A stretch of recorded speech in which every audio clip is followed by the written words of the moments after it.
Huckleberry Heroes. I'm sitting by the fire again with a good book. I hope you can settle in and hear the story. It's actually a very musical story, and I have some music that I'm going to be playing while I read. So it's called Manuelo the Playing Mantis by Freeman. One warm summer evening in Cloverdale Meadow, a lonely praying mantis named Manuelo stood still as a stick, listening to beautiful music coming over the hill. Manuelo had attended these outdoor concerts many times before, and he knew the shapes and sounds of all the different instruments. His favorite sounds were those of the flute, the trumpet, the harp, and the cello. Have you ever been to an outdoor concert? They're really fun. Manuelo wished that he too could be a musician.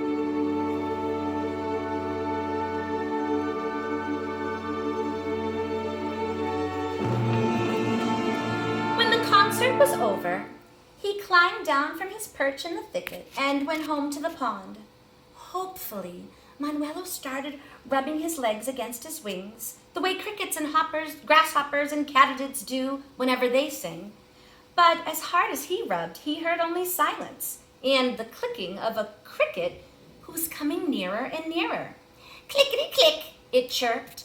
A mantis can't make music the way I can.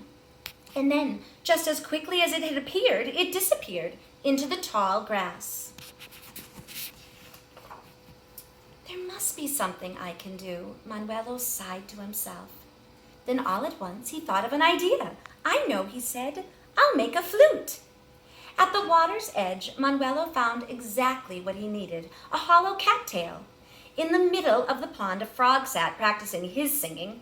He stopped his croaking and watched as Manuelo clipped off one of the tall reeds and nipped several tiny holes along its stem.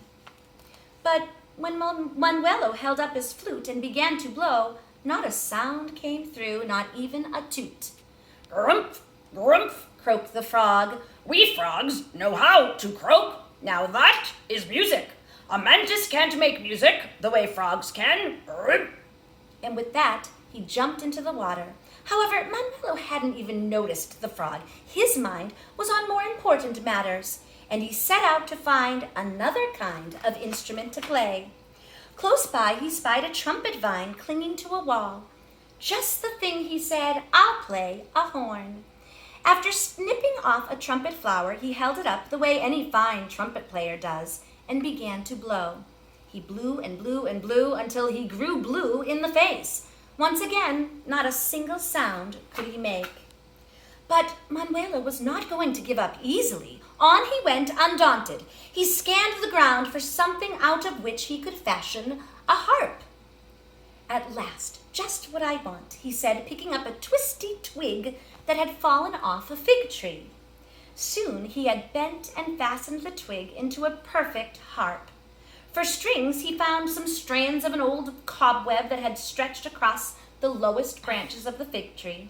Now he was ready to sit down and play his harp. But when he began to stroke the delicate strands, they broke off one by one, all because of his snippy claws. No, indeed, the harp was not meant to be his instrument. Poor Manuelo sat there feeling very sad. He loved music so much, and yet he could not make any. At that very moment, 3 katydids came out into the clearing and began to chant. Katydid Katy, don't you know? A mantis can't make music the way we can. Manuelo was discouraged and almost ready to just give up trying, when he heard something whirring high above his head. Take heart, my good fellow, said a thin, wispy voice. I know how you feel. I can't make music either.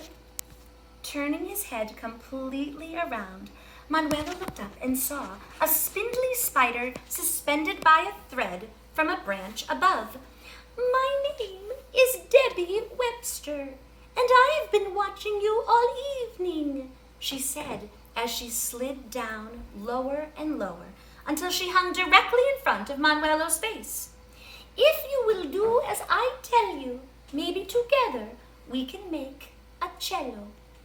But first of all, you must promise not to eat me." Manuelo's eyes widened. He had forgotten all about the cello. "Why, of course I promised not to eat you," and he meant it. This could be worth 1,000 meals. "All right then," advised the spider. "First you must fetch me an empty walnut shell and a stick with a curlicue on the end." Without asking any questions, Manuelo went about searching everywhere. In hardly any time at all, he found half a walnut shell and a stick with a curlicue on one end. Tucking them both under his arms, he rushed back to his spindly spider friend. "Now, my good Mantis," said Debbie, "if you'll fix the stick tightly to the shell, I will spin some strings for you." No sooner had Debbie whispered this than Manuelo attached the stick to the walnut shell. He watched as the nimble spider spun 4 strong silken threads from one end of the stick to the other. "All we need now is a bow," said Debbie. "Can you think of something that will do the trick?" Yes, I know," exclaimed Manuelo. "I saw a bluebird's feather. That should make a splendid bow." And it did. At last, Manuelo was ready to play his cello. Taking the bow in his right hand, he began moving it slowly across the strings, back and forth, back and forth. The most beautiful music filled the night air. Debbie swayed to and fro, keeping perfect time like a pendulum. Gradually, from the grassy glade, from behind the fig tree, and from out of the pond, crickets, grasshoppers, katydids, and frogs all came creeping to hear the beautiful cello music. They made a wide circle around Manuelo.